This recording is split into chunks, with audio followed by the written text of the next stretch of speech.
Hello, welcome to the Bizerba guy. Today we're going to look at the KH2 printer head thermal and streak possible causes.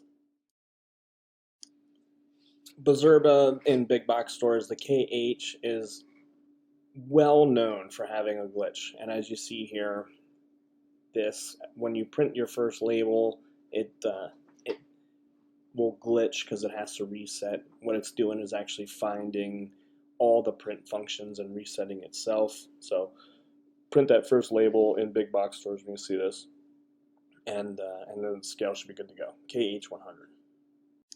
Now you come up to a store, client says operator's having trouble, and they print, has a streak down the middle of the label, and most importantly, it doesn't go up to the counter and check out at the register. So your first thing is, and you always look forward to a call like this because it's going to be something pretty easy 95% of the time. I'd say 98% of the time it's going to be pretty easy.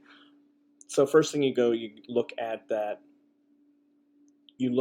print head, make sure where they're trying to clean it, they're cleaning it probably with a knife or something sharp, and it's got some debris on it, so you just clean it with your fingernail or a cleaning pen.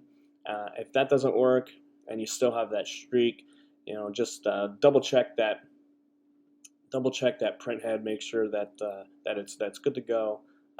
Make sure that the spring underneath is fully functional. Also, ensure that when you look at that print head, you don't have an actual cut or tear. If you have a cut or tear, it's just it's a right out the bat, it's a print head. So I'm also a firm believer when you get done with what the client calls you in to look at, make sure you do a general look at all of their equipment, just to make sure that things are cleaned up and all that. Most clients give you a do not exceed number, which is usually a general basic generic $400 or $500. If you throw in print heads are usually about $250, $275. But one thing, rollers are between $25 and $30, and they go a long way.